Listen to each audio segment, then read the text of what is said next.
Você está ouvindo o Honey Newscast, o maior podcast de Brasília, com a apresentação de Raniel Linhares e convidados que dão vida às grandes ideias da capital do Brasil. Dados do Ministério da Saúde indicam que mais de 20 milhões de pessoas têm algum problema renal crônico no país. Por isso, meu convidado de hoje é o Dr. Dilson Palhares. Ele é médico nefrologista, clínico médico e também intensivista. É isso, Dr. Dilson? É isso. Boa noite. Nosso primeiro quadro aqui é Quem é você na fila do pão? Eu quero saber quem é o Dr. Dilson por trás do jaleco. Fala um pouquinho sobre o senhor. Bom, boa noite. Obrigado aí pelo convite. Então, eu sou um médico que saiu de Minas e vim para Brasília para fazer a minha formação. Desde dos idos lá dos anos 2010, por aí, já estou aqui e aqui fiz a clínica médica, a nefrologia e comecei a atuar em Brasília e escolhi Brasília para permanecer. Moro até então aqui. Você gosta de morar aqui? Gosto. Me adaptei e sinto que é um lugar que eu consiga fazer a diferença aí na profissão.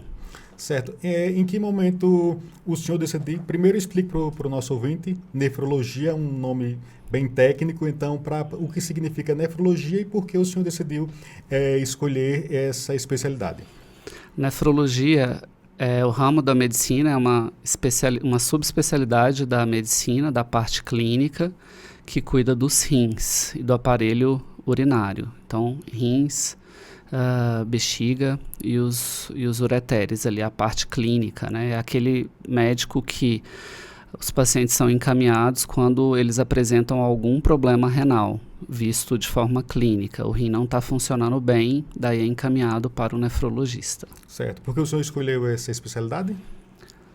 Na clínica médica, eu percebi que me identificava muito com os pacientes que tinham problemas renais. A amostra do hospital que eu fiz a minha formação de clínica médica tinham muitos pacientes na enfermaria com alterações renais e ali veio uma descoberta de que aquele médico ele podia fazer muito na parte da prevenção e não só tratar a doença instalada. Isso foi uma coisa que me chamou muito a atenção e é possível agir na nefrologia em vários ramos. Então, isso também foi uma coisa, tanto os pacientes que têm problemas muito imediatos, que a gente chama de agudos, como os pacientes que têm problemas crônicos, que vão precisar conviver com uma doença para o resto da vida e vai precisar ali de um especialista ao lado. Então, isso foi uma das coisas que me chamou a atenção. Certo, para a gente entender, quando você está cursando medicina, você está lá na clínica médica, então você vai passando por diversos segmentos. E aí, cada um vai escolhendo a sua especialidade, é basicamente isso. Isso, após a graduação, você tem a habilitação para trabalhar como médico. Daí você vai fazer uma pós-graduação, uma residência médica numa área específica. Se você decidir ir para uma área clínica, você vai fazer clínica médica antes e depois você vai fazer qualquer das subespecialidades clínicas, cardiologia, endócrino, gastroenterologia, nefrologia, pneumo. Se decidir ir para uma área cirúrgica, você faz cirurgia geral antes e depois vai fazer a subespecialidade cirúrgica, cirurgia do aparelho digestivo, cirurgia torácica, cirurgia vascular, urologia. Então eu decidi ir para uma área clínica, fiz clínica médica antes e depois, dentro da clínica médica, escolhi a nefrologia como subespecialidade. Certo. Qual foi o maior desafio da carreira do senhor até hoje? Aprender a dar más notícias. Essa é uma questão que no curso de graduação eu não tive isso de uma forma que me preparou e eu precisei aprender isso na prática. Comunicar má notícia do tipo para o paciente renal, ele vai precisar fazer hemodiálise, isso alguém sempre tem uma história de um conhecido ou de alguém na família que necessitou e teve alguma complicação, ou comunicar um desfecho fatal, um óbito de um paciente na terapia intensiva, que é outra área de atuação.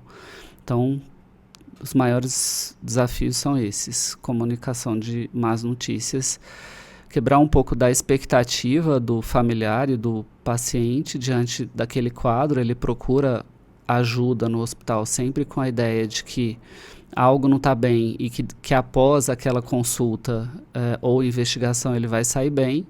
Sim. E em algumas vezes isso não acontece.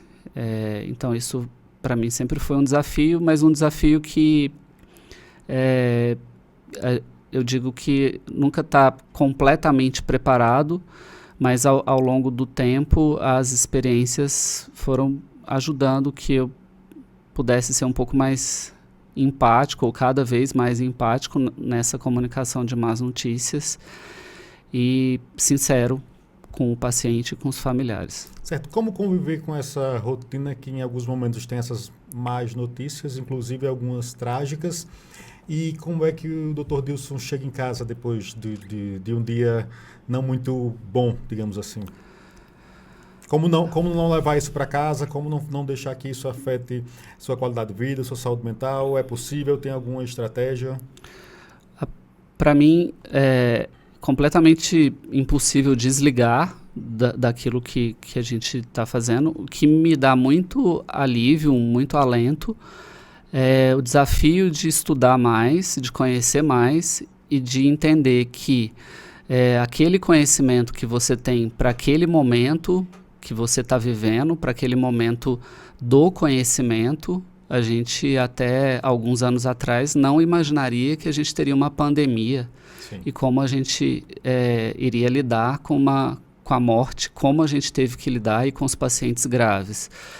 Mas à medida que você tem conhecimento e vai estudando aquilo, a paz que eu tenho é de saber que daquilo que tem de conhecimento a gente fez o melhor para aquele paciente, para aquela família, e se o melhor que a ciência tem até aquele momento não foi possível, a gente tem que dar o conforto de dar a qualidade melhor que a gente tiver para aquele momento delicado e confortar aqueles que ficaram. Perfeito. Acho que sinceridade e conhecimento. Tem uma pergunta aqui que acho que a gente só até respondeu. O que é que mais te emociona nessa profissão? É isso, perceber nos pacientes, mesmo nos momentos difíceis com os familiares, que eles percebem o esforço que foi feito e têm a paz de entender que não foi nada que pudesse ser feito para evitar aquele desfecho, a gente se furtou ali de fazer. E entender que nós somos falíveis, e a ciência também é falível nisso, mas isso não tira da gente a parte de valorizar e confortar naqueles momentos que a gente não consegue curar. E aí volta lá no juramento, né, de Hipócrates, e conviver com essa limitação e entender essa nossa falibilidade, que vai ter coisas que a gente não vai conseguir, por mais que a gente estude para aquele momento, faz parte de entender que você vai fazer o melhor quando aplicar o melhor conhecimento para aquele momento, e quando aquilo não for possível, você vai consolar sempre, que é o que está no juramento. Perfeito. A rotina de um médico ela é bem puxada. A gente estava conversando aqui no off, o senhor trabalha em diversas clínicas. Como a família do senhor apoia e consegue conviver com um certo distanciamento, né? Eu acho que a primeira questão é entender o quanto o trabalho é importante para mim, o quanto eu me realizo no trabalho, entender que aquele caminho foi escolhido e eu me vejo satisfeito, ou a cada dia de cansaço ou de trabalho exaustivo, eu tenho várias realizações no sentido de perceber o quanto hoje em dia, para o nível de conhecimento que a gente faz uma medicina diferente de 50 anos atrás, de 100 anos atrás. E valorizando isso, tendo esse apoio assim da família, entendendo que provavelmente eu não me realizaria em outra profissão, que aí é a medicina e a docência, acho que fica mais leve. Entendi. As coisas ficam mais leves. O que a medicina, está falando, não se realizaria em outra profissão, o que a medicina lhe ensinou que o senhor acha que não aprenderia em outra profissão? Me ensinou muito diretamente que a gente tem que aceitar, claro, com a preparação e com o nível de conhecimento que a gente tem no momento, que nós somos falíveis e que nós vamos falhar muito mais do que acertar, no sentido de que a vida não está nas nossas mãos, nós somos ali um veículo, um instrumento de tentar facilitar uma situação de melhoria da saúde, mas que isso independe completamente da gente. A gente dá os instrumentos, os caminhos, propõe os tratamentos, mas tem várias outras coisas, inclusive hoje um caminho que a gente se aproxima cada vez mais de respeitar a decisão dos pacientes em momentos em que a medicina não tem a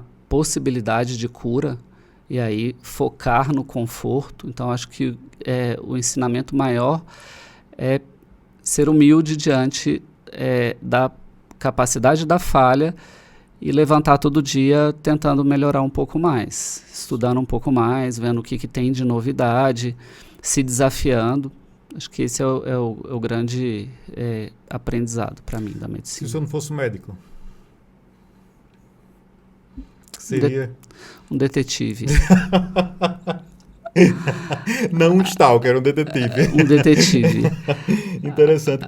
A busca de entender como chegar à resolução assim, de um problema a cada dia, aquele paciente que entra ali à porta do consultório, ou que eu me deparo, no primeiro momento que eu chego numa sala de emergência ou numa UTI, eu não tenho a menor ideia do que ele tem, do que ele traz de demanda, e eu preciso construir, a partir de muita observação, de muita investigação detalhada, alguma coisa bem próximo daquilo que ele está sentindo, para a partir daí traçar um plano terapêutico. Então, essa parte investigativa e que bem personalizado, né? Que a gente observa muito mais do que fala, que a gente busca ferramentas muito mais do que traz uma resposta pronta, e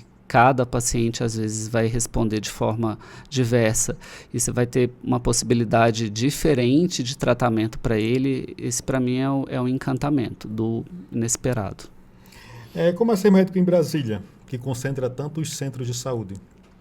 É um desafio que eu enfrentei desde o início da minha formação, que o nicho era fechado porque eu não era daqui, eu não fiz a minha formação aqui. Então eu atendi no início em locais ao redor de Brasília, nas cidades satélites, até que você vai se mostrando como profissional, primeiro no local que você está fazendo a sua formação, daí um chefe seu vai te conhecendo, te convida para um outro hospital, dali você entra, vai se mostrando para um monte de desconhecido, até que você chega e consegue se fazer conhecer no seu ambiente, naqueles locais que em outro momento foi seu sonho de trabalhar. Sim. Talvez por condições de trabalho, talvez por remuneração financeira, talvez por eficiência na questão ali do diagnóstico, do que tem de complemento para poder chegar num diagnóstico.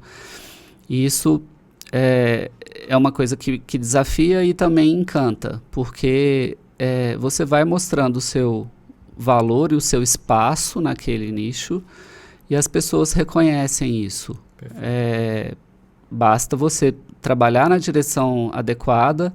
Não vai muito na questão do jeitinho, mas da competência naquele seu espaço e as portas vão se abrindo. Então, à medida que você busca ali um conhecimento e as pessoas vão te conhecendo, as portas se abrem e você tem a oportunidade de mostrar o seu trabalho. Isso. Um lugar que o senhor sempre sonhou trabalhar, que o senhor trabalha hoje, e aproveite e já fale para os nossos telespectadores onde é que o senhor trabalha, onde é que o Dr. Dilson atende hoje aqui em Brasília.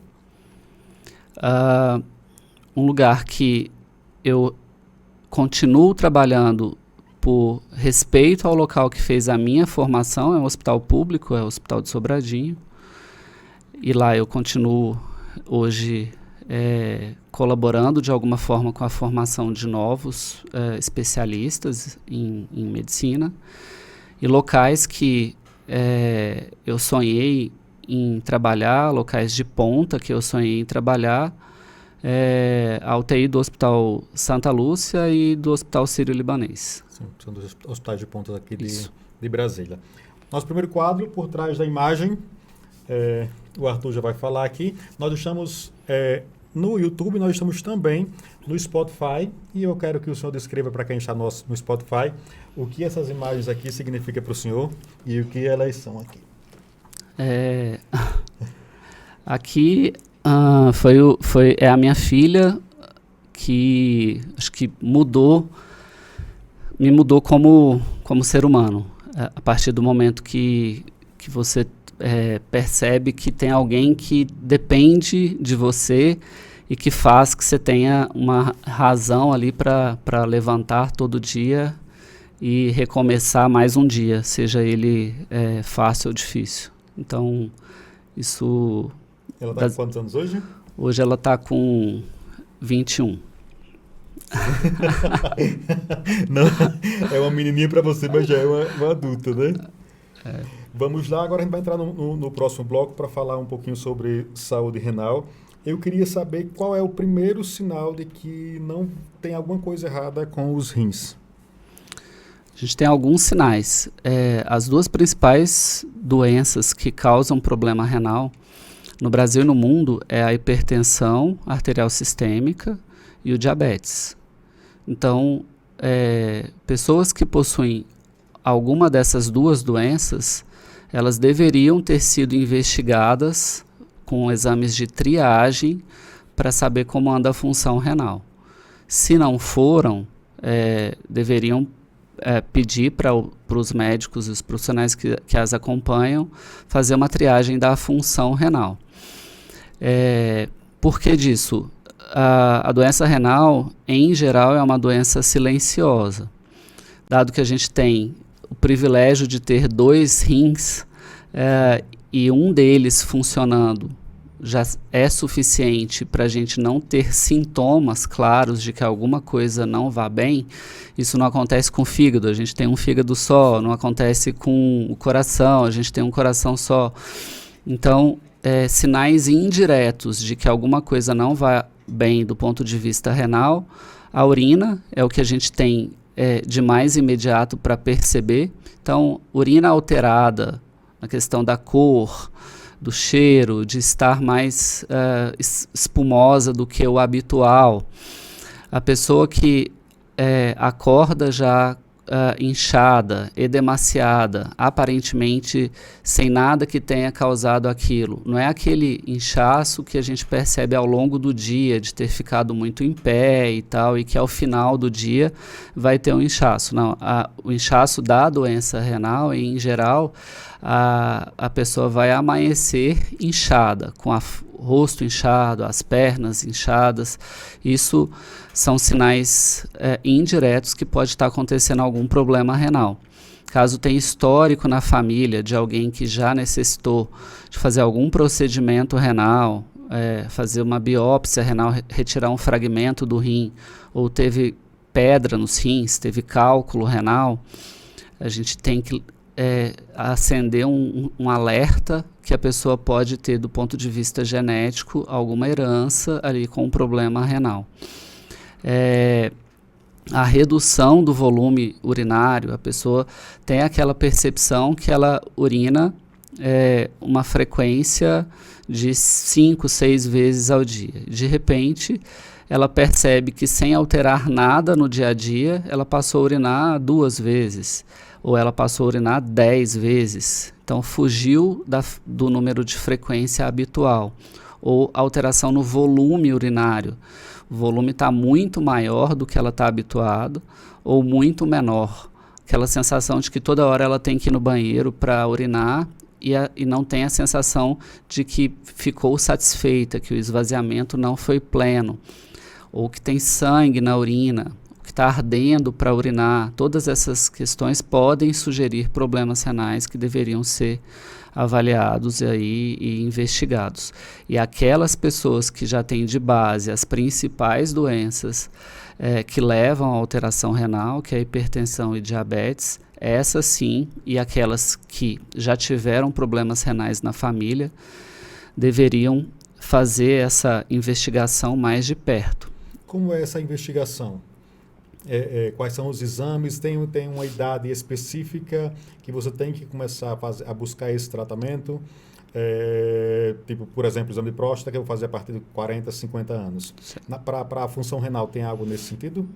Não. O que vai chamar a atenção é adultos, né, a partir dos 18 anos, que tenham histórico familiar de alteração renal.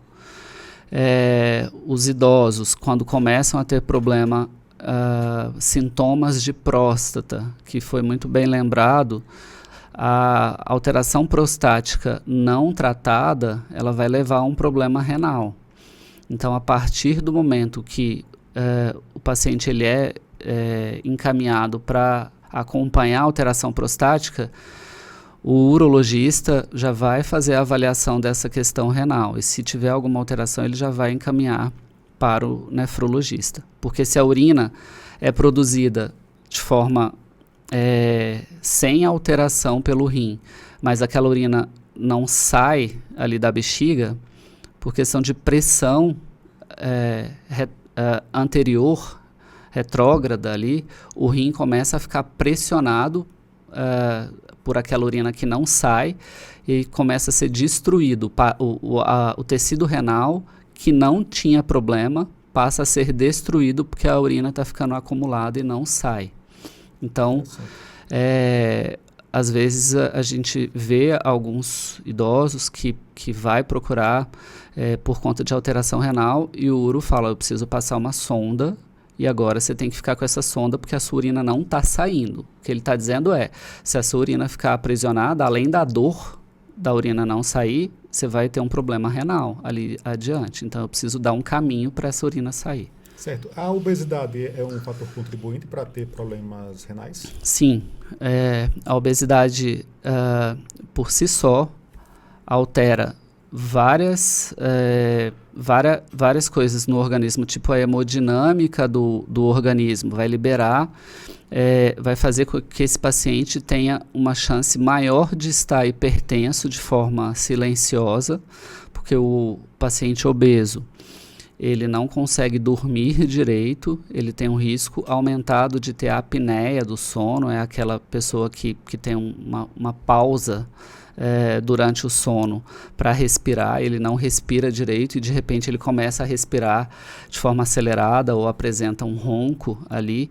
Aquilo leva a aumento da pressão arterial e o aumento da pressão arterial vai levar a problema renal. Então a obesidade sim é um problema.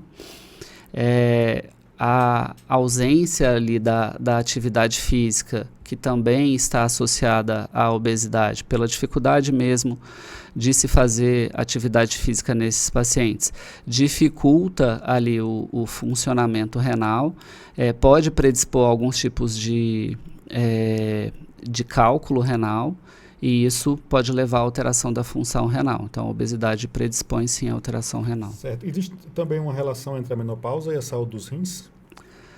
O que a gente percebe com relação à idade, as células que a gente tem nos rins, que são os néfrons, nós só vamos, a gente nasce com um número específico desses néfrons e a gente vai perdendo eles ao longo da vida. De forma que alguém próximo ali dos 80, 90 anos, comparado com o que nasceu de células renais, vai ter um funcionamento renal, somando os 2 rins, em torno de 10, 15%. Então, a gente só perde células renais ao longo da vida.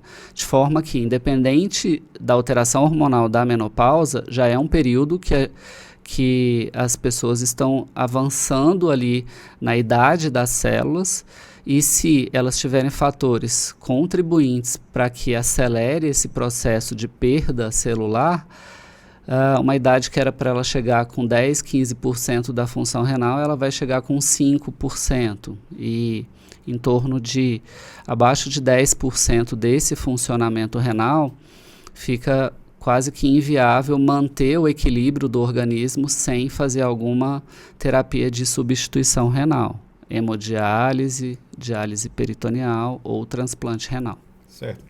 Por que os cálculos renais são tão comuns? E existe um perfil mais propenso? A gente tem alguns perfis de alterações específicas genéticas que os pacientes formam mais cálculos.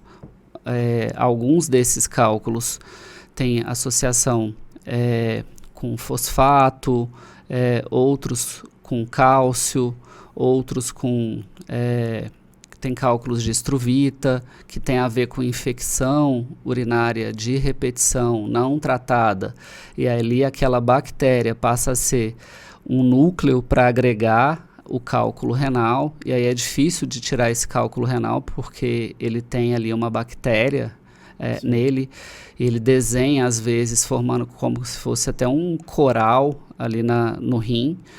Fica muito mais difícil a extração desses cálculos. Então, o que a gente sabe hoje em dia, tem um perfil, sim, específico, o excesso de sódio ou de alterações alimentares, especialmente sódio e alterações do metabolismo do fósforo, do cálcio, pode levar a essas alterações de cálculo renal. E a questão genética, ela é determinante. Então, pacientes cujos familiares já tiveram cálculo renal, eles têm uma chance maior de desenvolver cálculo renal. E cada vez que a gente tem um episódio de cálculo renal, a chance da gente repetir aquele episódio, ela vai aumentando à medida que eles se repetem. Por exemplo, teve a primeira vez, você tem uma chance de 50% de ter a segunda. Teve a segunda vez, você tem uma chance de 75% de ter a terceira. Teve o terceiro, vai para quase 100% de chance de você ter o quarto. Então, se você não investigar por que você está formando cálculo e se é possível a gente dar alguma medicação para evitar aquela formação de cálculo, que é parte da investigação que o nefrologista faz, fica difícil evitar essas recorrências. Você começou falando aí sobre a alimentação. Existe algum tipo de alimento que seria saudável, estimulador para os rins? E existe algum tipo de alimento que pode vir a causar cálculo, por exemplo? Especificamente de cálculo, se a nossa parte de metabolismo estiver toda íntegra e a gente não tiver a herança genética de formação de cálculo, a dieta em si não vai fazer tanta diferença para isso. Agora, no aspecto dos rins como um todo? Nos rins como um todo. Pensando nos rins como um todo, sim. Frutas, o excesso de sal faz, porque o rim faz o controle fino de água e de eletrólitos, né, de sódio, de cálcio, de potássio, de fósforo no nosso organismo. À medida que a gente aumenta a ingesta desses eletrólitos, de forma que ultrapasse a capacidade do rim de dar conta de eliminar, de jogar isso para fora, a gente começa a forçar o rim a trabalhar mais, os túbulos renais começam a trabalhar cada vez mais, e isso pode levar à disfunção renal ao longo do tempo. Claro que quem está com a saúde renal íntegra ou já investigou isso e não tem essa predisposição, o rim vai dar conta. Se a gente ingerir pouquíssimo líquido ou ingerir uma quantidade quase impensável de líquido, de mais de 10 litros aí por dia, o rim vai conseguir jogar para fora aquele excesso de água ou concentrar ao máximo a nossa urina para jogar para fora o que ele precisa. A nossa urina vai sair bem escurecida, é sinal que a gente está forçando o nosso rim a trabalhar um pouco mais. Sim. Ele está dando conta, mas ele está sendo forçado a trabalhar um pouco mais para dar conta de manter o equilíbrio ali no organismo. Certo, então aquela história que a urina tem que estar um pouco mais clarinha, que seria mais saudável, por exemplo, é verdade? Verdade ou mito? Num extremo, se a gente ingerir 400 ml de líquido aí por dia, ou no intervalo de até mais de 10 litros, nesse intervalo o rim vai conseguir jogar tudo para fora. Mas naqueles 400 ml em 24 horas, quase meio litro só de líquido em 24 horas, o rim vai soltar uma urina extremamente concentrada. Se você não sabe que tem um problema renal e faz o rim concentrar ao máximo ou diluir ao máximo a urina, você está forçando esse rim e o tempo de vida útil desse rim vai diminuir. De fato, tipo os bodybuilder aí que toma 5, 6 litros, existe o termo sobrecarregar os rins? Ocorre de fato? Do ponto de vista de líquido, não. Se tiver nesse intervalo, se a gente for capaz de ingerir mais de 10, 12 litros de líquido por dia, nossa urina vai sair extremamente transparente e o rim vai dar conta, não vai fazer distúrbio pelo excesso de água. Sim. A gente tem que olhar isso também pelo aspecto assim, de saber se o centro da sede está preservado, se a pessoa não tem nenhum problema psiquiátrico de perder a noção do controle de líquido que está tomando. Então, assim, isso precisa estar claro, mas numa situação de normalidade, o excesso de água que a gente consegue ingerir, o rim dá conta de manejar e não fazer problema para o organismo. Alteração fina do nosso organismo, o equilíbrio do nosso organismo fica preservado. Certo. Estresse e falta de sono impactam na funcionalidade dos rins?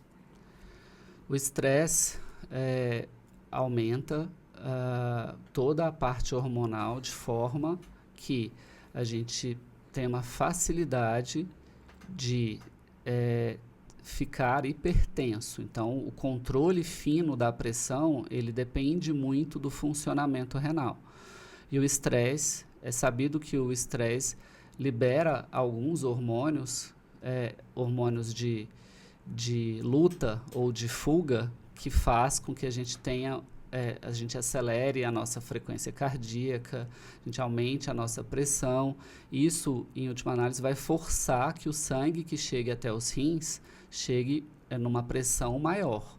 Sim. Até que o rim se adapte a isso, ele pode sofrer uma lesão, sim, que é secundária a esse aumento da pressão que está chegando nele, que é o nosso rim que filtra todo o nosso sangue várias vezes ao dia. Então, do ponto de vista de eficiência, ele recebe o maior volume de sangue. O órgão que recebe o maior volume de sangue que precisa ser filtrado ali vai ser o rim. Então, ele depura, joga para fora na urina o que a gente tem de impurezas ali no nosso sangue. À medida que a gente está estressado, a gente aumenta a pressão e a gente força o rim cada vez mais. Isso pode prejudicar. Existe uma relação entre doenças autoimunes e o funcionamento dos rins? Existe. Várias das doenças autoimunes, e aí a gente pode citar o lúpus eritematoso sistêmico, várias das granulomatoses, que são doenças autoimunes que células que essas doenças, que o nosso sistema de defesa ataca as células específicas, que a doença autoimune, de forma bem sintética, é isso, é o nosso sistema de defesa fazendo gol contra. A gente sendo atacado pelo nosso próprio sistema de defesa. Algumas dessas células estão no rim, e aí o rim começa a sofrer essa lesão e a gente começa a perceber alterações nos exames de sangue e no volume na urina. até com perda de proteína. O nosso rim é como se fosse aquele filtro do café que não deixa o pó passar para o café. O pó, no caso ali, é as proteínas que a gente precisa. À medida que aquele filtro ele é lesado, o pó passa para o café, é a proteína indo embora na urina. Então a pessoa está se alimentando, está ingerindo proteína, mas a lesão que está no rim ali, nesse filtro renal, faz com que a pessoa perca proteína ali na urina. Quanto mais esse filtro é lesado por um furo pequeno, mais o rasgo do filtro vai aumentando e dali a pouco a pessoa está desnutrida porque está perdendo proteína na urina. As doenças autoimunes, algumas delas podem fazer esse mecanismo e a gente precisa identificar a doença autoimune para começar a tratar a doença autoimune. E às vezes a identificação vem só pela alteração do rim. A primeira manifestação de uma doença autoimune, tipo lúpus, que é uma manifestação em vários órgãos, às vezes ela vem primeiro no rim.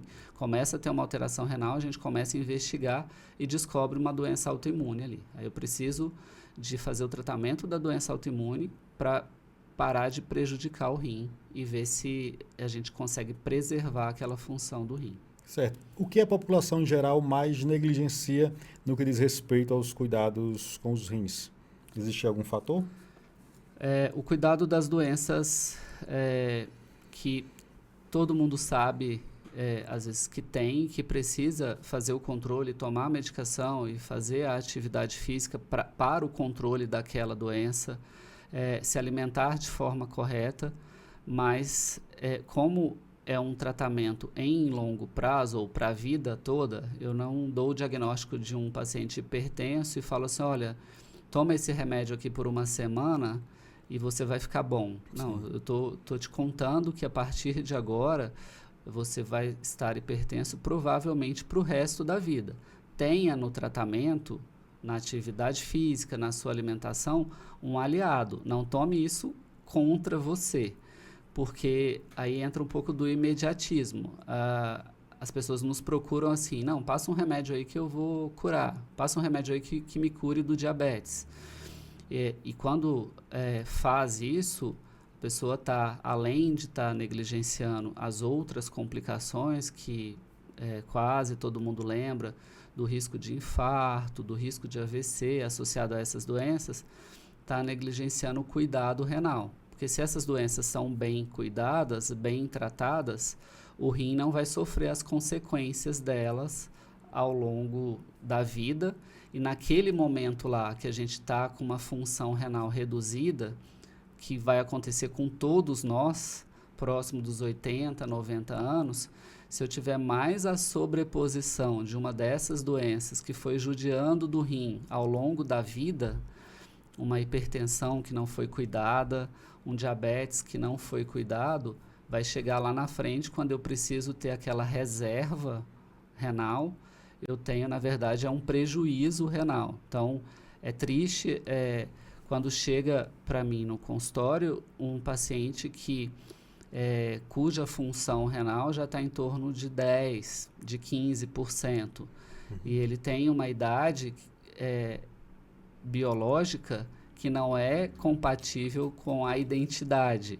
Certo. Ele tem entre 30 e 40 anos, mas um rim de alguém de 90 anos. E aquilo foi causado por uma doença que não foi bem percebida, talvez por desinformação. Certo. Não é reversível, né? Ou, por exemplo, um paciente pode chegar lá com 15%, 20% e conseguir reverter isso com algum tratamento? Existe algum quadro nesse sentido? Existe. Quadros que foram de instalação rápida, que a gente chama de agudo. Então, aconteceu no último mês, na última semana, por algum problema que eu consigo identificar a causa. Por exemplo, tinha um problema da tireoide, a pessoa não sabia, não tratou porque não sabia, e aquele problema da tireoide prejudicou o rim. Chega lá para a gente com uma alteração da função renal. No momento que a gente identifica a causa daquilo, eu começo a tratar da tireoide e aquilo aconteceu por momentos curtos, não é uma coisa de anos acontecendo, é possível reverter sim. A pessoa desidratou porque teve uma diarreia e perdeu muito líquido. E aquela desidratação fez com que o rim sofresse. O volume que estava chegando para ele de sangue estava prejudicado do ponto de vista de líquido, porque ele estava desidratado, e o rim teve que trabalhar com um volume abaixo do que ele necessitaria. E aí começa a alterar a função renal. Na hora que eu identifico essa diarreia e começo a tratar dessa diarreia, hidratar esse paciente, eu consigo reverter essa função renal, que foi por esses mecanismos. Agora, mecanismos causas que foram instaladas ao longo de anos, às vezes a gente não consegue reverter, que em geral, para o nefrologista, chega muito dessas doenças já cronificadas, que aconteceram ao longo de anos. Certo, porque eu já visualizei alguns quadros de pessoas muito jovens sem função renal, inclusive na fila de transplante. Existe uma predisposição genética? Existe alguma explicação para que isso ocorra? Tem algumas doenças genéticas que as pessoas já nascem, ao invés de nascer com os 2 rins, nasce com um rim só, ou nasce sem os 2 rins. Nossa. E aí essa pessoa, com essas síndromes genéticas que já nascem com a falta do rim, a gente chama de agenesia renal, elas já entram em hemodiálise ou na fila de transplante já de imediato. Nossa. Ou as crianças que já nascem assim, já na infância, já começa a fazer um tipo de terapia de substituição renal e já entrar na fila de transplante. Isso acontece sim. É importante dizer que pacientes que sabidamente possuem um único rim, que a gente chama de monorrenal, ou porque ele nasceu assim, isso foi percebido num exame que ia fazer por outro motivo. A pessoa foi fazer uma ecografia por uma dor abdominal e vem lá o laudo de que foi visualizado só o rim direito. Essa pessoa, ela precisa fazer o acompanhamento com o nefrologista, porque... Mesmo que não esteja sentindo nada. Mesmo que não esteja sentindo nada. Porque ao longo da vida, aquele único rim vai ficar sobrecarregado. E a gente precisa de tomar alguns cuidados e às vezes até algumas medicações que preserve a vida útil daquele rim. Da mesma forma que alguém transplantado tem os cuidados com aquele único rim que recebeu o transplantado. Precisa de fazer o acompanhamento com o nefrologista para preservar a vida útil daquele transplante. Você até está falando essa intersecção entre doenças, depressão e problemas renais. Tem ligação? Ligação direta? O que tem ligação direta a partir do momento que a gente comunica uma doença renal para um paciente e fala com ele da possibilidade de ter que fazer uma terapia de substituição renal, quer seja ela hemodiálise, diálise peritoneal ou até mesmo transplante. O que seria diálise peritoneal? É colocar um catéter na barriga, ali próximo da cicatriz do umbigo, próximo do umbigo, infundir um líquido para dentro do nosso abdômen, do nosso peritônio, e a nossa membrana, o nosso peritônio, vai fazer a troca entre o que a gente tem em excesso no sangue, que não está saindo porque o nosso rim não está funcionando, e aquele líquido que ali está, que é mais concentrado do que o que a gente tem no sangue. E isso a pessoa faz em casa. Entendi. É isso que eu ia perguntar. No caso, seria um quadro mais simples comparado ao quadro de quem faz a hemodiálise? É a mesma, a eficiência das terapêuticas, guardada assim, as indicações de uma e de outra, é a mesma. A pessoa Sim. pode fazer ou a hemodiálise, ou a diálise peritoneal, ou o transplante. Os 3 são formas de terapia de substituição renal. Por quê? Porque a pessoa que faz diálise peritoneal, ela vai precisar do acompanhamento do nefrologista ali de perto. A pessoa que faz hemodiálise vai precisar do acompanhamento do nefrologista de perto. E aquele paciente que é transplantado, ele também precisa do acompanhamento do nefrologista para ver a patência, a saúde daquele transplante que recebeu. Por que se escolhe uma ou outra dessas terapias, isso é uma discussão que a gente faz com o perfil do paciente.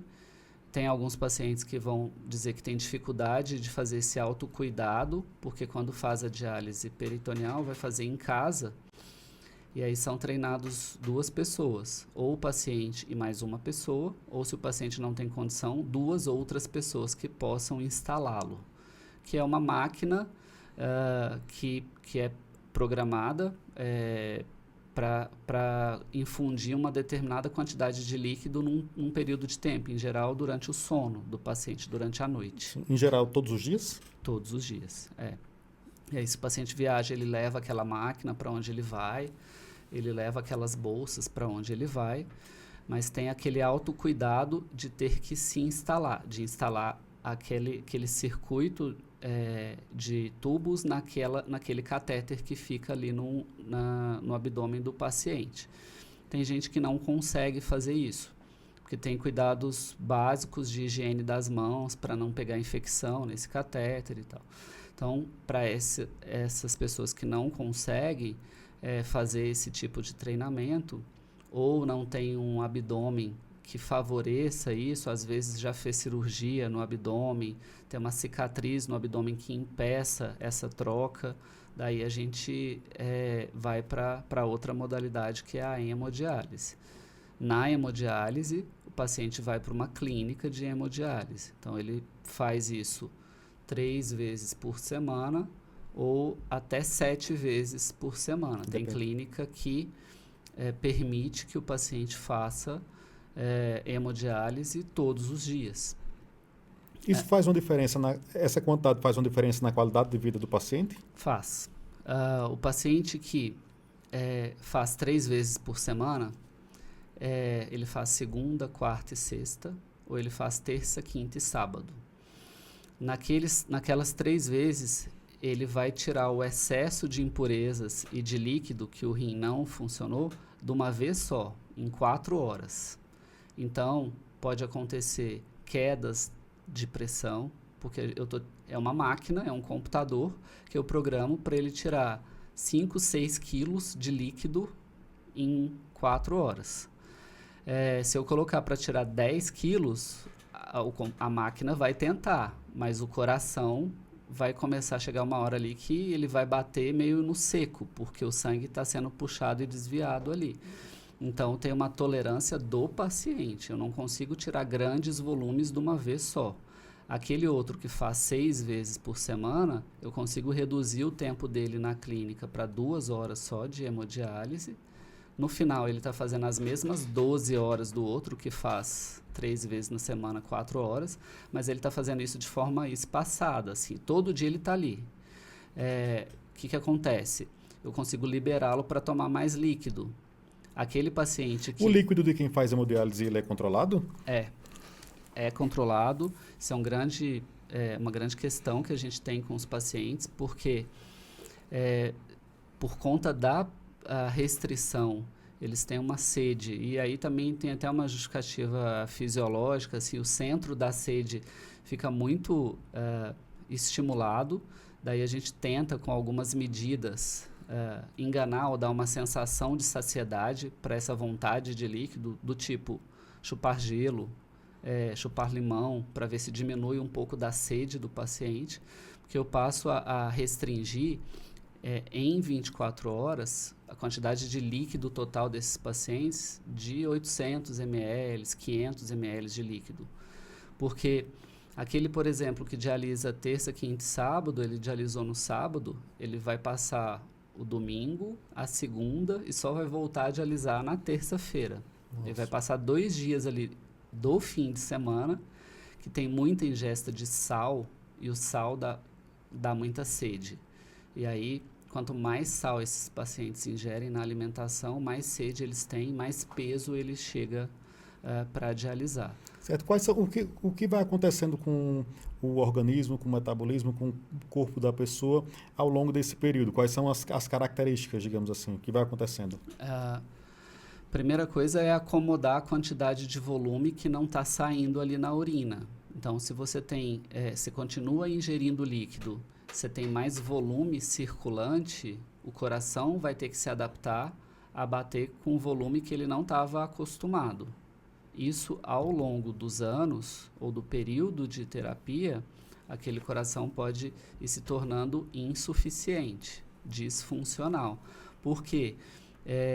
Uma conta simples, imagina que ele tinha que lidar com um volume de 5 litros, em média, circulante, e agora a pessoa continua ingerindo e não urina, ele ingere mais 1 litro, vai para 6, para 7, 8, às vezes 10 litros. O coração passa a ter que se adaptar com o volume que antes ele não tinha que dar conta.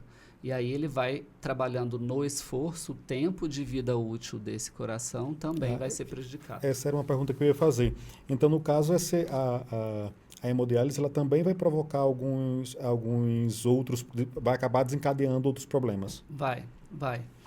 Nenhuma das 3 terapias de substituição renal, elas são isentas de problema. Por isso que a gente chama de terapia de substituição renal. Sim. Eu não digo que a pessoa deixou de ser doente renal.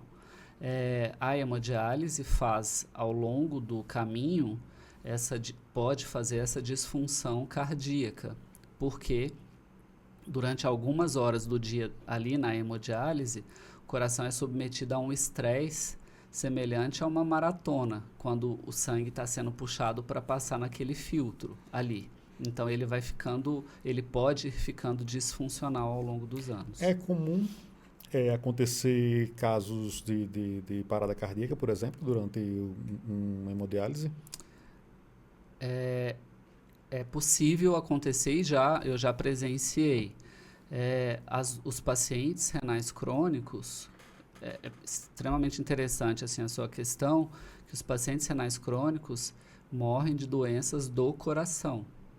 A causa da declaração de óbito que a gente assina, na grande parte das vezes dos doentes renais crônicos, não é doença renal como causa do óbito, mas é um infarto, é uma insuficiência cardíaca, é uma arritmia. Então, as doenças cardiovasculares são as principais causas de óbito dos pacientes renais. Uma outra curiosidade que eu fiquei, a pessoa que faz hemodiálise, ela urina normalmente? O processo de hemodiálise influencia na urina? Ou? É excelente. À medida que a gente desvia o sangue para um outro circuito, a gente faz como se fosse a gente chama de extracorpórea, porque o sangue está saindo de uma veia ali ou de uma artéria e está passando num filtro e voltando para o organismo de novo. Quando ele faz isso, parte do sangue que era para chegar no rim, para irrigar o rim, está sendo desviado. Então, ao longo dos anos, fazendo hemodiálise, por exemplo, o rim sofre essa falta de sangue chegando nele e o volume de urina desses pacientes ele vai diminuindo ao longo do período. O paciente chega para a gente e diz, não, eu estou urinando, a gente estimou, está dando 1 litro por dia. Começa a hemodiálise, meses, anos depois, ele fala, não devo urinar nem 300 ml, nem uma medida assim. Antes eu urinava muito, isso chama muito a atenção deles. Sim. E a outra questão que é importante esse gancho o fato do paciente estar urinando não quer dizer que a saúde do rim está adequada. Entendi. Isso é um outro dilema que a gente tem. Chega o paciente para mim e fala assim, me pediram para vir aqui, eu não sei por quê. Eu urino normal, eu não vejo nada de alteração na urina. Então, assim, ter volume urinário não quer dizer ter saúde renal. Pode ser que aquela urina não esteja concentrando adequadamente ou diluindo adequadamente. Isso a gente vai ver no exame de urina, mas no exame de sangue também. Certo. Vamos fazer um primeiro aqui, verdade ou mentira. Eu vou perguntando ao senhor e o senhor vai me falando aí se é verdade. Quem tem cálculo renal uma vez, sempre terá de novo? Mentira. Aquela questão que o senhor explicou dos 25%, né? Que vai... Isso. Pode ter de novo. Pode ter de novo.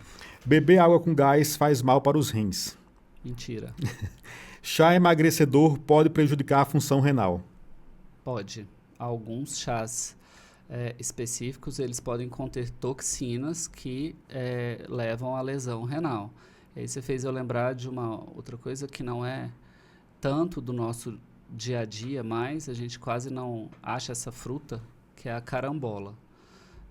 Quem tem alguma alteração renal deve ter cuidado com relação à carambola, que ela pode precipitar uma doença renal específica, com acúmulo inclusive de cristais como se fosse cálculos, que pode levar o paciente para uma necessidade de terapia de substituição renal. Quem tem a saúde renal adequada não tem nenhum problema de ingerir carambola. Não estou aqui causando um estresse com relação à ingesta de carambola, mas um cuidado daqueles que já sabem que tem problema renal, eles deveriam evitar a carambola.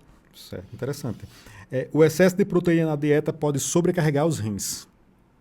Pode, mas se a função renal já foi avaliada e ela não apresenta alteração, o fato de ingerir mais proteína do que a gente precisa não vai levar a problema renal. Agora, quem já tem alguma disfunção renal, então aqueles que querem fazer uma dieta hiperproteica deveriam antes avaliar se a função renal está adequada. Se tiver adequada, não tem nenhum problema. A proteína, o excesso de proteína não vai causar problema renal, mas ele pode piorar um problema renal já existente. Certo.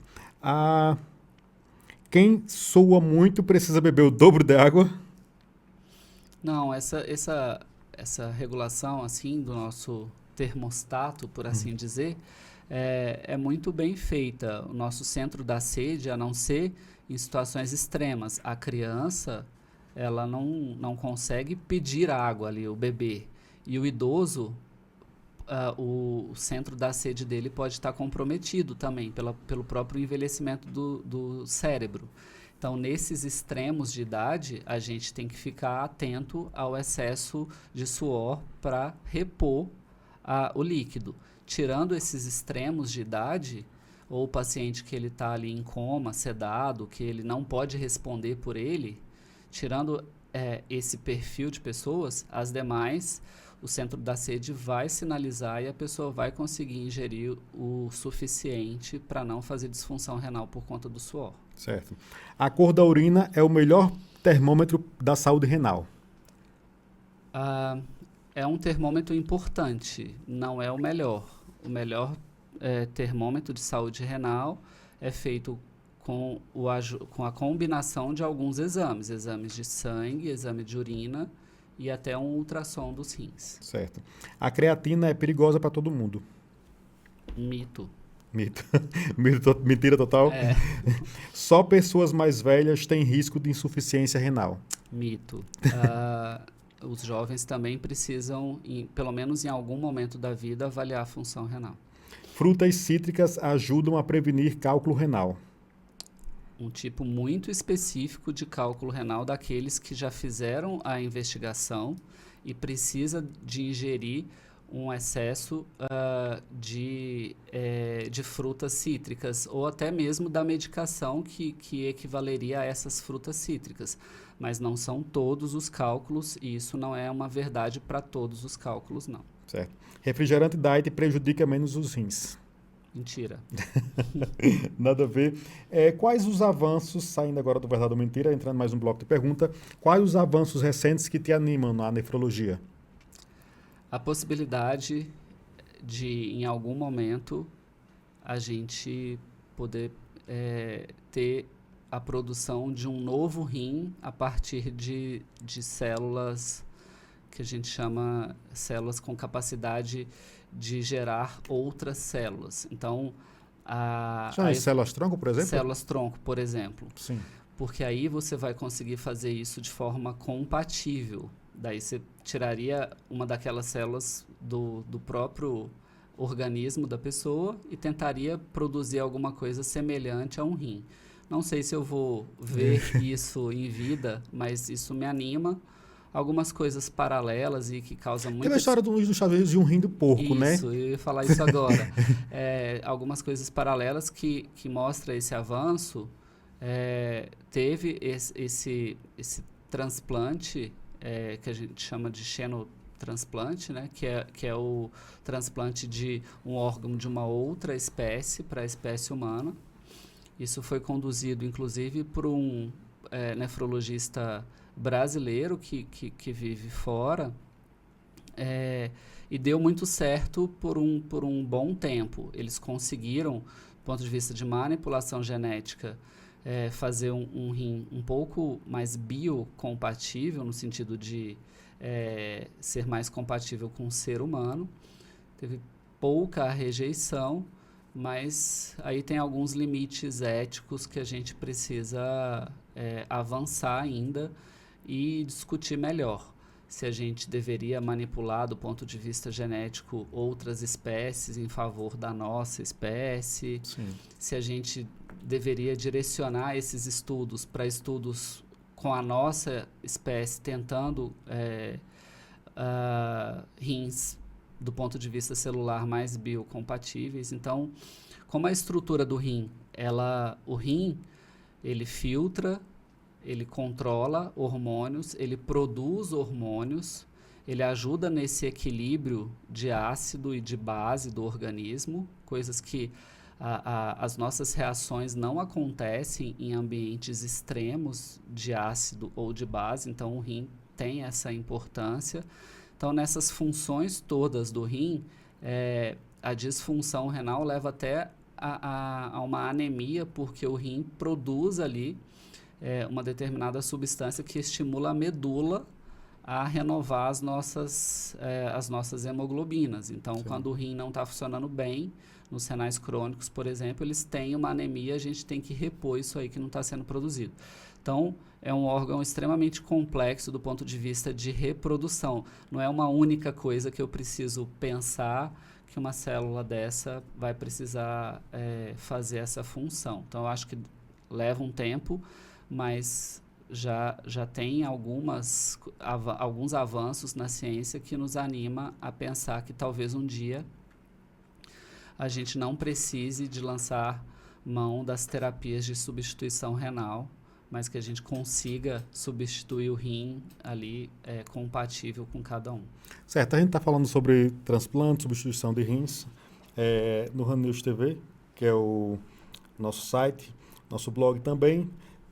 Cobre a parte dos famosos, e a polêmica do momento é com relação ao Fausto Silva. Ele fez um transplante de coração e ele fez um retransplante de rins, né? E aí teve uma polêmica gigantesca dizendo que ele conseguiu isso muito rápido, porque ele é famoso, porque ele é bilionário e essas coisas. Eu queria que o senhor explicasse um pouquinho como funciona essas questões relacionadas ao transplante, como é esse processo da fila, quem chega primeiro pega, certo, quem é mais bonito, quem é mais rico, quais são os critérios? Tá.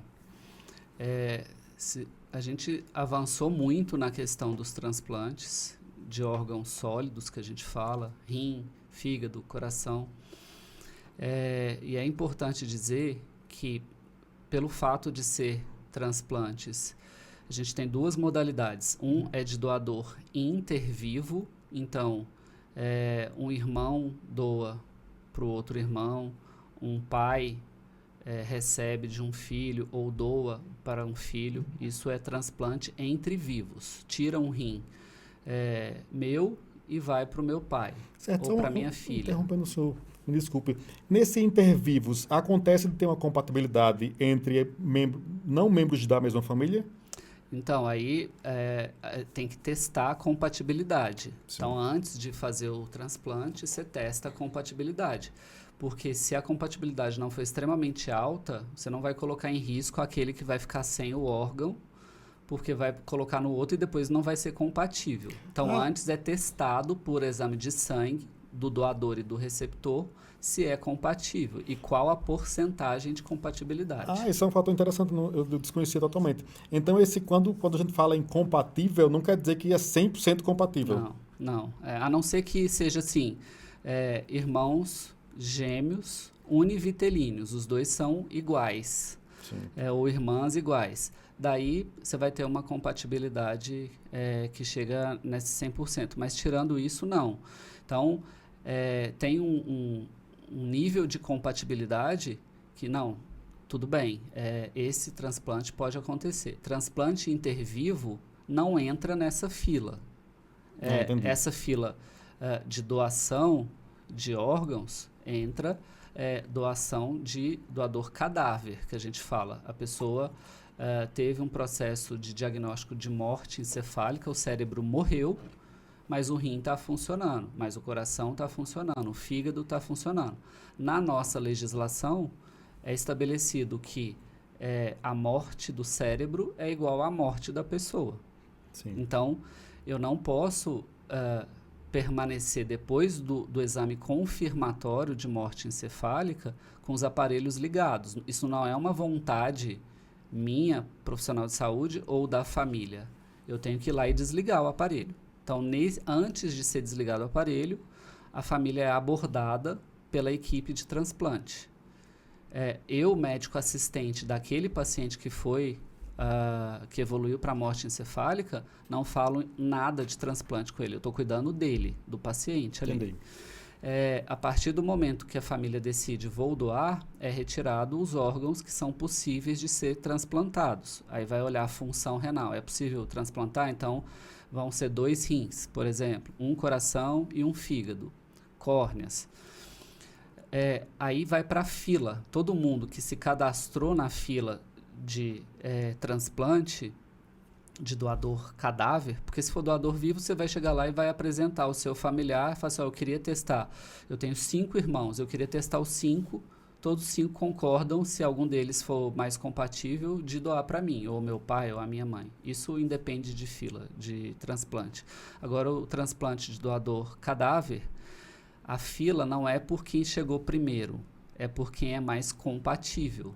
Sim. Então, dizer assim, olha, o Faustão recebeu tantos retransplantes, precisa saber, foi da fila ou foi doador vivo? Foi um parente dele que doou e tal? Porque se foi, não tem nada a ver com a fila, é o parente. A justiça autoriza até cônjuges de doar. Um amigo vai doar para outro amigo? Não. Aqui é uma dificuldade absurda da nossa legislação de permitir isso. Mas... Mesmo ciente e querendo... quem vai poder autorizar isso é o juiz. Agora, entre cônjuges, vai lá, tem uma autorização do juiz e a partir dali pode acontecer a doação. Porque... eu tenho que lembrar que o doador pode estar em risco. Às vezes a idade dele já está um pouco mais avançada. Se eu tirar aquele rim, ele pode evoluir com necessidade de fazer hemodiálise ou diálise peritoneal ou de ter que fazer transplante também. Então, eu não quero causar mais uma vítima. Entrar mais uma pessoa na fila também. Mais uma pessoa na fila. Então, hoje a fila é por compatibilidade. Tem uma oferta de rim aqui em Brasília. Vai chamar... Vai pegar os dados da fila, das pessoas que estão na fila. Essa fila nacional, estadual, por exemplo? Aqui é uma fila nacional. Sim. Então, aí vai olhar aquela compatibilidade. Olha, qual é o mais compatível? O mais compatível aqui que tem 90 e tantos % de compatibilidade é tal pessoa. Chama essa Tem pessoa. Um limite de compatibilidade, por exemplo, até 70% a gente vai fazer, acima disso não. Tem um limite... e aí o que a gente vai levar em conta aí é o risco de rejeição. Para riscos muito elevados de rejeição que não avalia só a questão de compatibilidade, por exemplo, o tempo que levou para esse rim ser retirado da pessoa do momento que foi constatada a morte encefálica até ser a morte neurológica ali, até ir para o receptor. Isso influencia também? Influencia, faz total diferença. Qual era o valor da função renal na hora que foi retirado o rim ali e passou para lá? Essa função renal já estava bem deteriorada, já estava bem prejudicada? Se já estiver, esse paciente tem uma chance de receber um rim que às vezes ele vai precisar de muita medicação para ele passar a funcionar num outro organismo. Sim. Então, alguns centros de transplante colocam alguns limites que toleram para ofertar um determinado órgão. Isso pode acontecer. Fala assim, olha, o rim ofertado em Brasília, a equipe de Brasília não achou que ele era viável para os pacientes de Brasília, mas a equipe de São Paulo achou que era viável para eles. Qual o limite que cada região aceita de risco de dar certo ou não? Isso é regional. Então, se não foi, se aquele rim não pôde ser aproveitado, por assim dizer, foi ofertado em Brasília, não pode ser aproveitado aqui, ele vai ser ofertado para outros estados. Aquilo é uma comunicação nacional. Sim, interessante. E às vezes tem alguém na fila que está em urgência. É aquela pessoa que ela não consegue mais fazer hemodiálise por um problema de acesso para fazer hemodiálise, o acesso dela falhou, não é possível mais tirar sangue dela ali porque ela não tem acesso para aquilo. Ou ela não tem mais a membrana do abdômen, o peritônio, para fazer uma diálise peritoneal. Se ela não for transplantada nos próximos meses, provavelmente, ou nos próximos dias, ela vai a óbito sem conseguir fazer uma terapia. Então ela vai subir para a fila. Então ela vai subir para a fila. Porque ela vai ser priorizada. Sim, ela tem algumas pessoas que passam muitos anos na fila, né? Sim. Tem a ver com a compatibilidade? Tem a ver com a compatibilidade e com o bom estado da pessoa numa terapia de substituição renal. A pessoa já está 15 anos, 20 anos em hemodiálise e está bem ali, está bem controlada ali. Então, ela está na fila, até o momento não teve uma compatibilidade, mas ela não está priorizada na fila porque ela está indo bem na hemodiálise dela ou na diálise peritoneal. Quem está fazendo hemodiálise automaticamente está na fila para ser transplantado? Não. Essa escolha, quem decide é o senhor como médico? Não. Eu tenho obrigação de ofertar para todos os pacientes que estão em hemodiálise ou diálise peritoneal a inscrição na fila de transplante. A decisão é do paciente, a autonomia do paciente. Tem várias questões que entram nisso. Tem questões de princípios religiosos, de cultura e etc. E tem gente que fala assim, eu não quero entrar, eu vou continuar aqui na hemodiálise. Essa cirurgia é uma cirurgia de alto risco? Para o conhecimento que a gente tem hoje e para a tecnologia que a gente tem a habilidade de fazer, ela é de um risco moderado, mas se bem preparado o paciente, é um risco muito baixo. Perfeito. Tem risco de complicação? Tem risco de complicação, mas com uma segurança muito maior.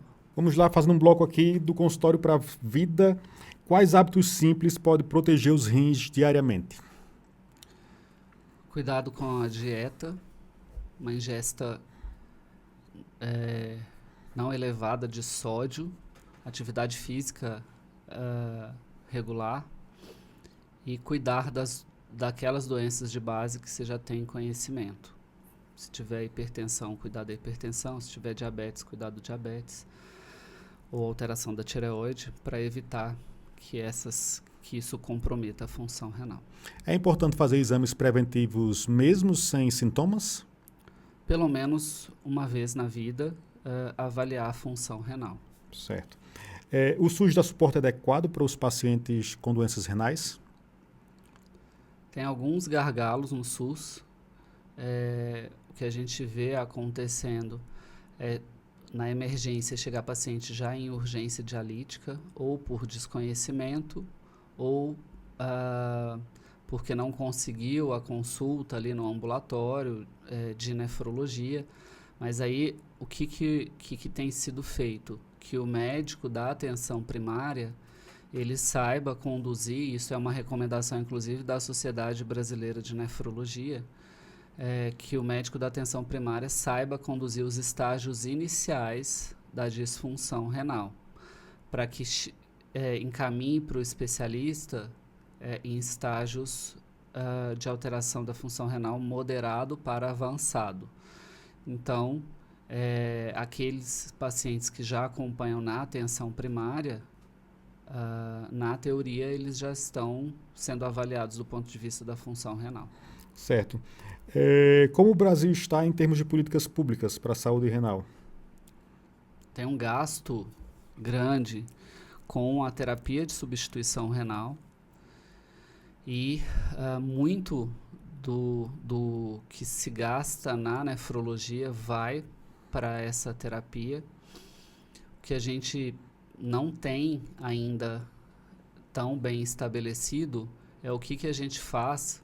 Se a gente classificar a disfunção renal, a gente tem 5 estágios de doença renal crônica, sendo que vai para a hemodiálise quando está no estágio 5, que é essa taxa de funcionamento do rim aí em torno de 10, 15% do esperado. Isso corresponde, pelo censo da própria Sociedade Brasileira de Nefrologia, em torno de 20% de todos os pacientes com doença renal. Então, a gente está gastando boa parte ou grande parte do recurso com 20% dos pacientes. Sim. Eu sei que é aqueles que mais precisam, porque eles precisam de uma substituição da função renal. Mas os 80%, aquele recurso que você não está usando nos 80%, porque você tem que usar nessa última classe, pagando a terapia de substituição para ele, você podia estar fazendo prevenção para evitar que o estágio 1, 2, 3 e 4 chegasse no 5. Sim, faz Então, todo sentido. Isso é algo que a gente não conseguiu ainda. Existe desigualdade em termos de tratamento de regiões no país? Por exemplo, aqui no Centro-Oeste é mais fácil fazer hemodiálise, no Sul, no Nordeste? Existe. E essas histórias, para os colegas que trabalham em locais que não têm centros de hemodiálise ou só tem esses centros de hemodiálise em cidades com um número maior de habitantes ou nas capitais, o que a gente vê é uma luta diária desses pacientes de pegar um transporte que em geral a prefeitura ali financia, sair de madrugada, viajar ali 3 a 5 horas para chegar no centro, fazer a hemodiálise e depois voltar.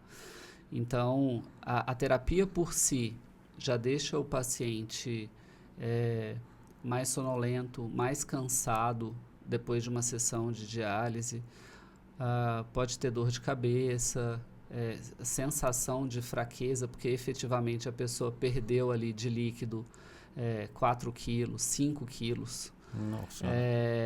Ela só quer deitar, e aí ela tem que voltar num transporte que ainda vai levar ali sentado mais 5 horas até chegar ao local. Então tem. Qual o papel da informação na prevenção de doenças renais? É essencial.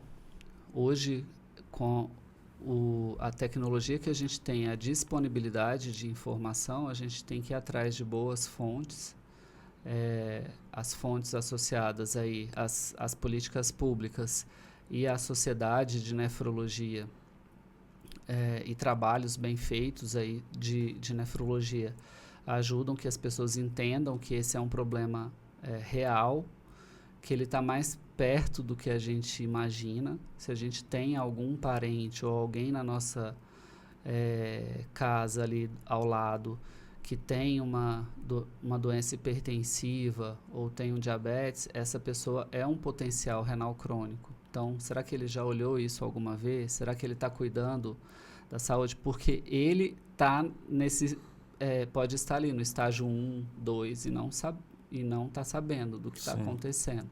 Então, se eu consigo, é diferente um paciente que chega para mim em estágio 1 e 2, a prevenção que eu faço para que ele não evolua de estágio, daquele paciente que chega para mim em estágio 4, e primeiro eu explico para ele o que é doença renal. Eu digo, se ele caminhar para o 5 eu não tenho opção, vai ter que ser uma terapia de substituição renal, que eu vou tentar estabilizar a doença dele no estágio 4 e, se possível for, porque não depende de mim, depende do organismo dele, vou tentar voltá-lo para o estágio 3. Se isso acontecer, já vai ser um avanço enorme.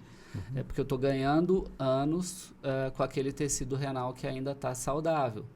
porque em grosso modo é assim, se eu tenho 10 células renais e uma delas fica disfuncional, 9 tem que fazer o trabalho que 10 fazia. Então, é a famosa sobrecarga. Sobrecarga. Depois 8. Depois 5 tem que fazer o trabalho de 10. E aí, cada vez eu vou sobrecarregando mais e eu vou perdendo mais células. Então, primeiro eu tenho que tentar estabilizar aquilo que está levando à disfunção. E às vezes chega para a gente já no momento em que a gente não consegue evitar essa progressão. É difícil perceber quando está com problema renal no estágio 1, 2, 3? É difícil, porque são sinais às vezes muito sutis ou que a gente só vai perceber nesses exames, exame de sangue, exame de urina ou numa outra sonografia. Há um tempo atrás a gente avaliou em quanto tempo do primeiro contato com o nefrologista no Hospital de Sobradinho, aqueles pacientes entravam em hemodiálise. Guardadas assim, as restrições com relação à nossa população, porque lá é um hospital que tem um serviço de nefrologia, então espera-se que as pessoas que tenham problema renal tendem a procurar esses hospitais que já têm essa assistência à nefrologia. E mais de 65% daquela amostra que a gente fez entrou em hemodiálise em 30 dias do primeiro contato com o nefrologista. Nossa Senhora! Isso leva a gente a que conclusão? A gente está recebendo esse paciente já quase que em urgência dialítica. Como é que eu vou cuidar daquele estágio 1, 2, 3 e 4 se no primeiro contato eu já estou indicando hemodiálise para todo mundo, porque esse paciente chegou tarde demais. Por que ele está chegando tarde? Eu preciso ver que gargalo é esse. Quem tinha que olhar essa doença renal não está conseguindo olhar, esse paciente não está chegando para o generalista avaliar se ele tem problema renal, ou o generalista viu o problema renal, encaminhou, mas a consulta demorou muito e não chegou no nefrologista. Onde está o gargalo? Ou ele foi encaminhado e ele não procurou. Então, assim, a gente fez esse monte de perguntas, mas a gente conseguiu com isso mostrar para o gestor, olha, por mais que aqui seja uma amostra viciada de um local que tem o serviço de nefrologia, está tendo alguma falha nisso aí. Os pacientes estão chegando e já estão indo para a hemodiálise. Não está dando tempo da gente prevenir. Certo. O uso de anabolizantes, ele pode causar problemas nos rins? Pode. O excesso de hormônio que a gente... E aí tem que fazer uma distinção importante, porque tem as indicações precisas disso, que o endocrinologista prescreve o anabolizante para doenças específicas e tal. Agora, o uso indiscriminado do anabolizante, levando a um gasto e a um metabolismo que o organismo não está adaptado, ele pode prejudicar o rim, sim. E isso a gente já viu alguns pacientes evoluir com disfunção renal depois desses usos de anabolizante. E aí a gente tem que levar em conta que às vezes eram anabolizantes que não eram para humanos. E as pessoas usam muito para cavalo, né? Exatamente. E as pessoas usaram uma dose que não era para elas, e aí nosso organismo elimina isso de duas formas, ou é fígado ou é rim. Então, é os dois órgãos que vão sofrer isso aí. Ou foi numa dose para humano, mas numa dose inadequada, ou com uma indicação inadequada, sem fazer o que o organismo precisasse dos suplementos junto com aquele anabolizante. E aí o rim sofreu as consequências disso. Então, pode sim levar à alteração renal. Certo, eu avisei que o senhor está aqui no Instagram, pedi que mandassem perguntas, recebi algumas perguntas, vou fazer agora. Doutor, é verdade que segurar muito a urina prejudica os rins? Sim, o paciente tem uma chance elevada de fazer infecção urinária, e essas infecções infecções de repetição, se ele ficar segurando demais a urina. Então, paciente que chega para a gente no consultório, fala assim, nossa, eu tenho infecção quase todo mês, infecção de urina. Eu vou fazer um diário de como o hábito urinário desse paciente. Eu trabalho é impossível eu ficar indo no banheiro, então eu vou no trabalho, eu vou uma vez só no banheiro e tal.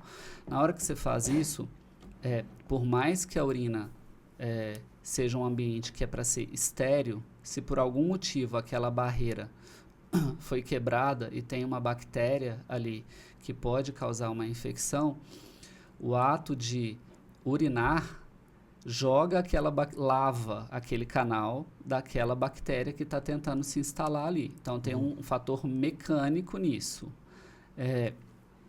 A outra questão é alguns cristais que começam a se depositar à medida que a gente vai demorando mais tempo, e aí esses cristais favorecem que numa situação de estresse, de imunidade mais baixa, a pessoa possa desenvolver infecção urinária. E a infecção não tratada ou não percebida adequadamente, ela leva à lesão renal. Então, se o meu rim, a cada infecção mal tratada, eu perco parte do rim que está funcionando.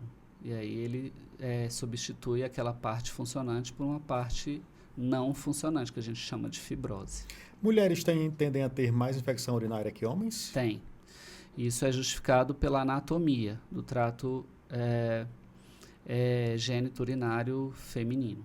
Então, a proximidade da uretra da mulher com o ânus faz com que a mulher tenha mais infecção do que o homem.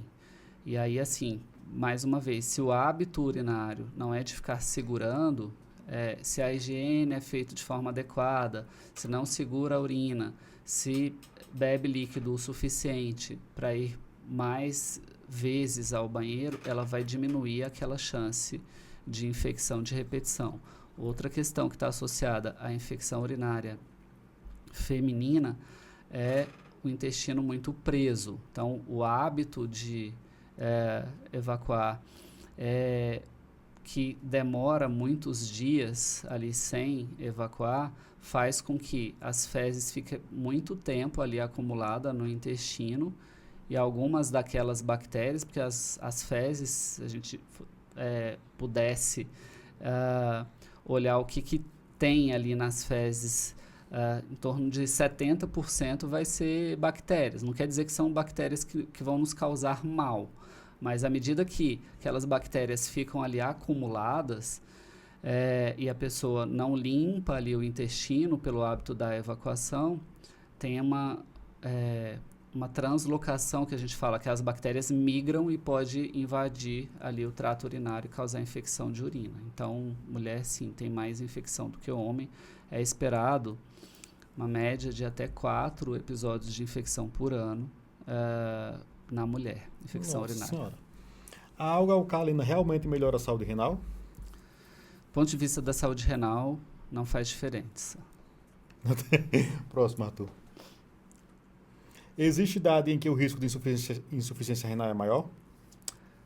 Nos extremos, né, de idade, a partir ali dos 65 anos, por aquela questão de que o nosso patrimônio renal a gente só vai perdendo ao longo dos anos, a partir dos 65 anos a gente vai ter uma redução drástica dessas células do rim funcionantes. Então, eu vou ter que tomar muito mais cuidado com fatores que prejudicariam o rim. São eles: o uso de anti-inflamatório, aqueles remédios que a gente toma e que a gente compra até sem receita na farmácia. O famoso nimesulida, que todo mundo compra. Nimesulida, diclofenaco, enfim, aí a gente conhece vários, né? O meloxicam e tal. Esses anti-inflamatórios, eles são excelentes para tirar uma dor que a gente tem ali, que a gente virou ali o pé, machucou o joelho, o ombro, um torcicolo. Mas usado de forma recorrente e em tempo duradouro, ele prejudica o rim. Então, nos extremos de idade, a quantidade de células já está reduzida. Então, as que estão funcionando estão sobrecarregadas. E aí, se a gente junta a isso um descontrole de doenças que pode levar a alteração renal, tipo hipertensão e diabetes, e a pessoa usa o anti-inflamatório e abusa ali do excesso de sódio, por exemplo, e tem infecção de repetição não percebida ou não controlada, a gente olha um combo de coisas que pode levar a uma alteração renal. Quem tem pressão alta vai obrigatoriamente ter problemas nos rins? Obrigatoriamente vai ter problema nos rins se essa pressão não for controlada adequadamente. Então, quem tem pressão alta e não trata vai ter problema renal. Por quê?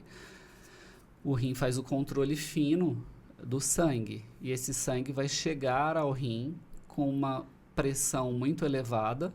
Ele vai tentar diminuir essa pressão que chega lá, mas ele tem um limite de trabalho. Chega uma hora que esse sangue vai continuar chegando numa pressão elevada e ele chegou no limite dele de conseguir diminuir essa pressão. Aí o sangue, esse descontrole pressórico vai começar a lesar o rim. Certo. Vamos encaminhando agora para os 2 blocos finais. Vou fazer mais um verdade ou mentira com o senhor. Doenças renais são silenciosas? Nos estágios iniciais, as doenças renais são extremamente silenciosas. Exercícios físicos ajudam a proteger os rins? Sim, exercício, sim. Tomar cerveja ajuda a eliminar o cálculo renal? Não ajuda. Quem já inventa outra desculpa para tomar cerveja. Quem já fez transplante nunca mais precisa se preocupar? Mentira. Aquilo que a gente tinha falado, o transplantado, ele não deixa de ser um doente renal que precisa ser acompanhado. Certo. Comer muita carne vermelha aumenta o risco de cálculo? Mentira. Paciente em diálise não pode viajar? Mentira. É importante destacar isso.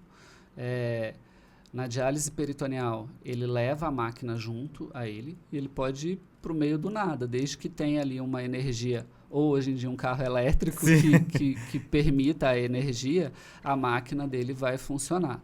Na hemodiálise, antes da viagem, a própria clínica chega para o paciente e fala, você está indo para onde? Eu estou indo para tal cidade. Então, eu já vou fazer o contato lá nessa cidade e dizer que você vai dialisar lá nas datas tais, tais e tais, numa clínica específica, que é o paciente que a gente chama que está em trânsito. Sim. Então, isso é comum no Brasil e é possível, e o paciente precisa fazer esse planejamento. Água de coco faz mal para os rins? Mentira. Café pode proteger a saúde renal? Mentira. Todo paciente renal precisa de dieta sem sal? Mentira. Uma quantidade moderada de sal. E aí tomar muito cuidado, que hoje a gente já tem tanto sódio, né? Quando a gente fala do sal, a gente está falando de sódio, nos alimentos pré-prontos, que às vezes, se a gente for calcular a quantidade de sal que a gente poderia comer em um dia, o sal de toda a comida, a gente já está recebendo só nesses alimentos. Nesses temperos aí. Aí o restante a gente teria que tirar o sal de tudo para não ultrapassar isso. É claro que com a saúde renal em dia, em perfeitas condições, seu rim vai ser um pouco mais sobrecarregado, você vai ter mais sede e vai jogar o excesso de sódio para fora. Mas se você não sabe que tem problema renal e está recebendo um excesso de sódio, isso pode ser prejudicial, sim. Certo, a gente vai para o nosso último quadro agora, que é um bate-bola rápido. Eu vou dizer aqui, o senhor vai dizer só com a resposta. Um vilão para os rins? Diabetes. Um aliado para a saúde? Saúde como um todo. Sim. Informação. Um exame que todos deveriam fazer? Creatinina. Um mito da medicina que te irrita?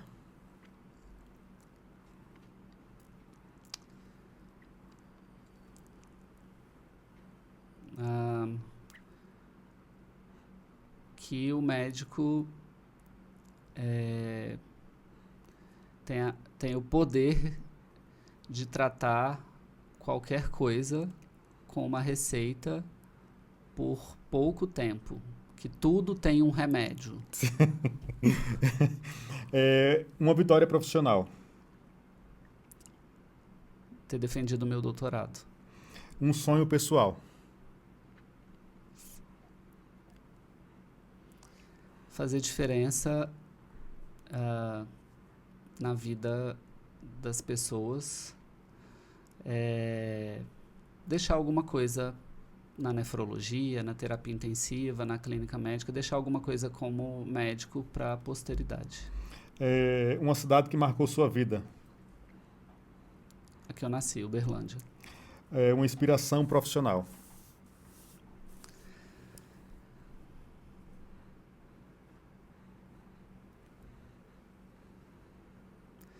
Mas a minha inspiração é a minha mãe, ela não é médica. Mas é a sua inspiração, vale. Mas é a minha inspiração. Certo. Uma comida que não pode faltar.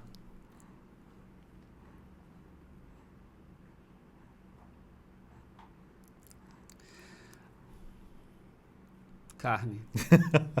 Um conselho que você leva para a vida.